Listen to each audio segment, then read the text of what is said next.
आज हम पढ़ेंगे क्लास 4th के लिए हमारा भारत बुक से चैप्टर नंबर 9 को।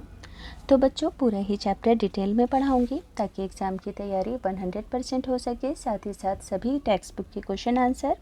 इसके अलावा अक्सर एग्ज़ाम में पूछे जाने वाले most important repeated question answer भी बताऊंगी कि कौन कौन से क्वेश्चन हैं। तो बच्चों चैप्टर को पढ़ने से पहले इन चारों दिशाओं को लर्न करना सीख लो ताकि आपको ये पूरा ही चैप्टर अच्छे से समझ आ सके, क्योंकि जब तक आपको ये दिशाएं याद नहीं होंगी तब तक आप इस बुक का कोई भी चैप्टर अच्छे से नहीं समझ पाओगे। तो सभी बच्चे ध्यान रखेंगे कि 4 दिशाएं होती हैं, पूरब, पश्चिम, उत्तर और दक्षिण।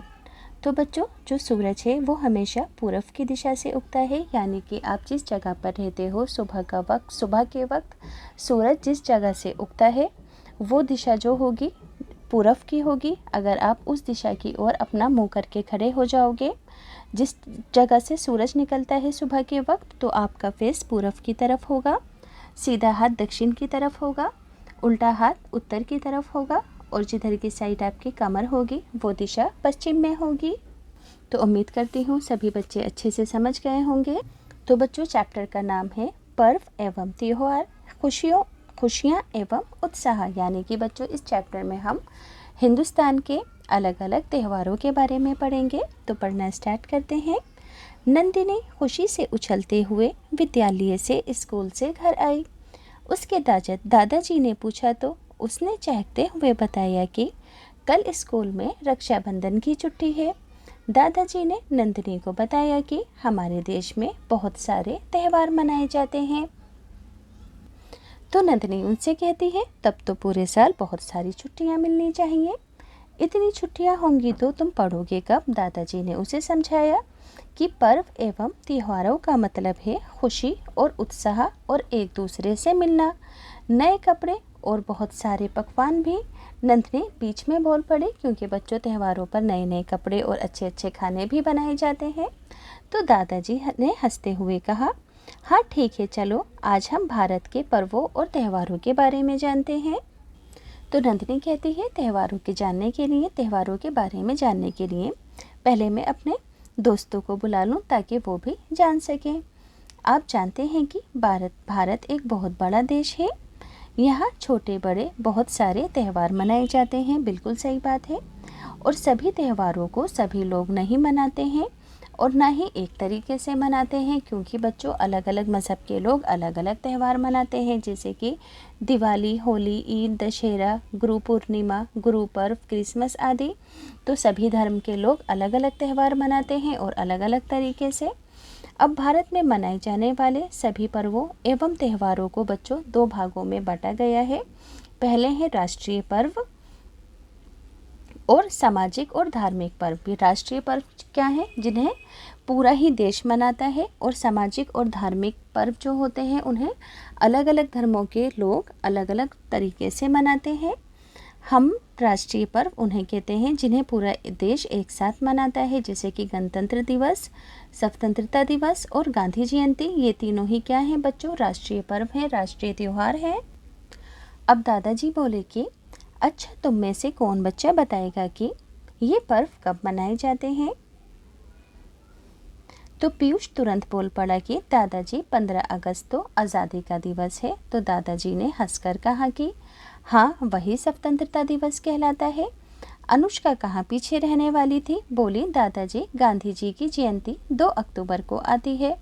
तो दादाजी ने कहा कि हाँ, गांधी जी देश के अन्य नेताओं को साथ लेकर भारत को अंग्रेज़ों से आज़ादी दिलाने के लिए लड़े थे, इसी वजह से गांधी जयंती भी मनाई जाती है उनके सम्मान में। तब 15 अगस्त 1947 को हमारा देश आज़ाद हुआ था, क्योंकि पहले हमारा देश गुलाम हुआ करता था, अंग्रेज़ राज किया करते थे। तो गांधी जी ने अन्य नेताओं के साथ मिलकर हमारे देश को आज़ाद कराया था। तो तभी से पूरा देश 15 अगस्त को स्वतंत्र दिवस और 2 अक्टूबर को गांधी जयंती के रूप में मनाता है। अब सिमरन ने पूछा दादाजी से कि गणतंत्र दिवस किसे कहते हैं? तो गणतंत्र दिवस 26 जनवरी को मनाया जाता है, क्योंकि इसी दिन हमारे देश का संविधान लागू हुआ था, यानी कि वो चीज़ें तय हुई थी कि हमारे देश के अंदर क्या क्या रूल, कायदे, कानून होंगे। ये सभी चीज़ें 26 जनवरी को लागू की गई थी। एक आज़ाद देश के लिए संविधान बहुत ज़रूरी है, इसलिए हर वर्ष हम 26 जनवरी को गणतंत्र दिवस के रूप में मनाते हैं। दादाजी मेरे विद्यालय, बच्चे कहते हैं कि दादाजी मेरे विद्यालय के अंदर 26 जनवरी को बच्चे परेड करते हैं और कई तरह के प्रोग्राम भी होते हैं। तो नूरी ने बताया कि हाँ, इन सभी पर्वों को विद्यालय, संस्थानों और दफ्तरों में बहुत अवश्य मनाया जाता है और पूरे देश में इन पर्वों को एक ही तरीके से सम्मानपूर्वक मनाया जाता है। अब दादाजी ने कहा कि रक्षाबंधन को किस तरह का त्यौहार कहेंगे, तो नंदिनी ने बताया कि कल की अपनी छुट्टी और रक्षाबंधन का उत्साह था, इसलिए वे बोल पड़ी कि ये एक सामाजिक और एक धार्मिक त्यौहार है। बिल्कुल सही है, क्योंकि ये हिंदुओं का त्यौहार है और दूसरे धर्म के लोग इस त्यौहार को नहीं मनाते हैं। इन त्योहारों को मनाने के पीछे धार्मिक कारण होते हैं। इन त्योहारों से कोई ना कोई लोक कथा, कहानी ज़रूर जुड़ी होती है। जैसे कि दशहरा श्री रामचंद्र जी द्वारा रावण पर विजय यानी कि जीत और बुराई पर अच्छाई की जीत के प्रतीक के रूप में दशहरा मनाया जाता है। सभी बच्चे जानते होंगे, क्योंकि हर त्यौहार के पीछे बच्चों एक ना एक कहानी, एक ना एक वजह ज़रूर होती है और उसी वजह से वो त्यौहार मनाया जाता है। और हमारे देश में तो खूब बड़ा रावण चलाया जाता है, सभी बच्चों ने देखा होगा दशहरे के मेले में।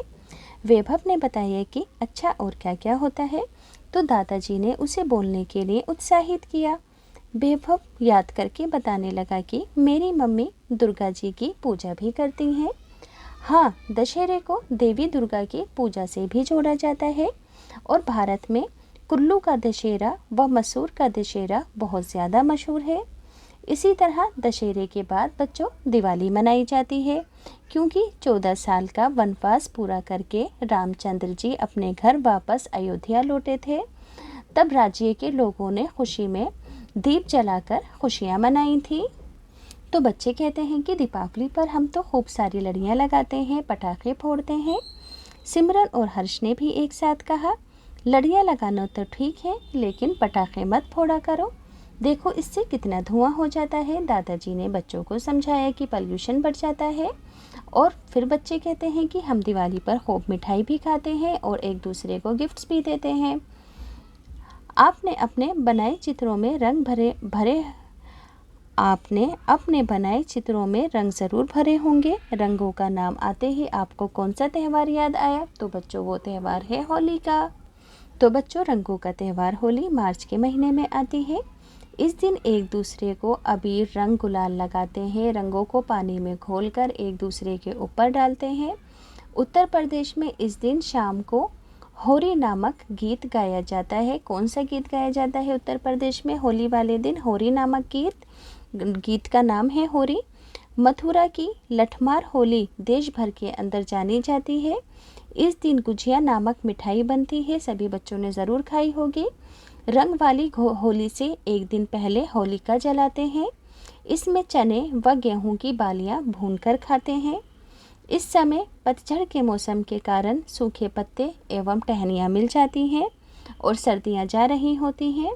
वर्षा होने पर सर्दी लगने का डर दूर हो चुका होता है, क्योंकि सर्दियां जा रही होती हैं और गर्मियों की शुरुआत हो रही होती है। फिर दादाजी ने आगे बताया कि इसी तरह होली के साथ प्रहलाद का भी किस्सा जुड़ा हुआ है। ईद एवं बकरीद के साथ इब्राहिम की कहानी जुड़ी हुई है। मुहर्रम के साथ हसन और हुसैन की शहादत की कहानी जुड़ी हुई है। इसी तरह गुरु पूर्णिमा सिखों के गुरु नानक देव जी की जयंती यानी कि उनकी पैदाइश के उपलक्ष्य के रूप में मनाई जाती है। इसी तरह से बच्चों ईसाई क्रिसमस को ईसा मसीह के जन्म दिवस के रूप में मनाते हैं। तो क्या सारे त्यौहार धार्मिक कारणों से ही मनाए जाते हैं, यानी कि धर्म की वजह से ही मनाए जाते हैं? हर्ष ने पूछा।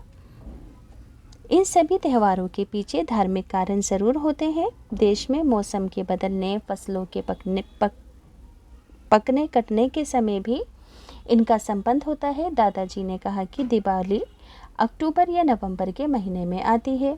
इस समय गर्मियों के जाने एवं सर्दियों के आने का होता है। लोग घरों की सफाई करके आने वाले मौसम का भी स्वागत करते हैं। इसी समय गांव में धान की फसल भी पककर तैयार हो जाती है, यानी कि चावल की फसल पककर तैयार हो जाती है बच्चों। हमारे देश में अभी भी ज़्यादातर लोग खेती करते हैं।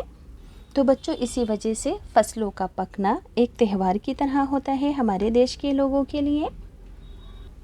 भारत के अलग अलग भागों में फसलों के पकने के ऊपर त्यौहार मनाए जाते हैं, जैसे कि केरल में ओणम, पंजाब में बैसाखी, आसाम में बिहू। ये त्यौहार मध्य अप्रैल के आसपास पड़ते हैं और ये सभी त्यौहार फसलों से संबंधित होते हैं। बैसाखी पर मेरे गांव में लोग खूब भांगड़ा करते हैं और हम लोग गिद्धा भी करते हैं, सिमरन ने दादाजी को बताया। बिल्कुल ठीक, दादाजी ने कहा। सभी त्यौहार अपने साथ खुशियाँ लेकर आते हैं। इसी तरीके से झारखंड में बैसाखी के समय सरहुल मनाया जाता है। छोटा नागपुर में निवासियों का ये सबसे बड़ा त्यौहार है। अलग अलग जनजातियों के लोग इसे अलग अलग नामों से और अलग अलग समय में मनाते हैं। माह के संथाल इसे फरवरी और मार्च में और ओराव मार्च से अप्रैल में मनाते हैं। पूजा के तरीकों में भी थोड़ा थोड़ा अंतर होता है, सभी लोग अलग अलग तरीके से मनाते हैं। अब बच्चे दादाजी से पूछते हैं कि प्रकृति की पूजा का क्या मतलब है। तो नूरी ने कहा कि प्रकृति का मतलब है कि पेड़ पौधे, जंगल, पर्वत, पहाड़, नदियाँ। तो दादाजी उन्हें बता रहे थे कि तभी हर्ष ने आगे कहना शुरू कर दिया कि हवा, फूल, चिड़िया। बिल्कुल ठीक।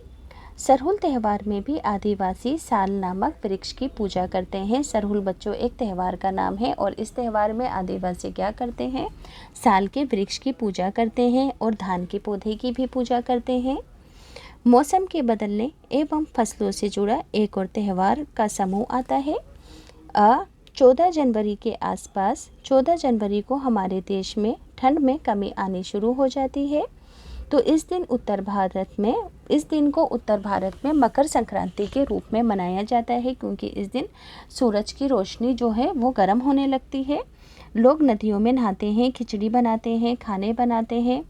इसी तरीके से 13 जनवरी को लोहड़ी पंजाब के आसपास के क्षेत्रों में मनाई जाती है। तो लोहड़ी में रात को आग जलाकर डांस करते हैं, भांगड़ा करते हैं, मूंगफली, रेवड़ियाँ वगैरह खाते हैं। अब पोंगल कैसे मनाते हैं दादाजी, अनुष्का ने उनसे पूछा। तो पोंगल 4 दिन तक मनाया जाता है। सूरज की धूप में नए चावल और दूध की खीर बनाई जाती है। सूरज की पूजा अर्चना की जाती है और फिर आखिरी दिन लोग पिकनिक मनाते हैं। तो दादाजी हमारे अध्यापक ने बताया है कि मनुष्यों के जीवन के लिए पशु पक्षी भी बहुत ज़रूरी है। तो दादाजी कहते हैं बिल्कुल ठीक बात है, किसी न किसी रूप में पशु पक्षी हमारे जीवन से जुड़े हैं और इस बारे की चर्चा हम किसी और दिन करेंगे। अब बच्चों को भूख लग गई है ना। अब नंदनी सिवैयाँ बनाकर लाई और सभी बच्चों के बीच उन्हें लेकर बैठ गई। तो नूरी बोली, दादाजी सिवैयाँ तो हमें ईद की याद दिला रही हैं।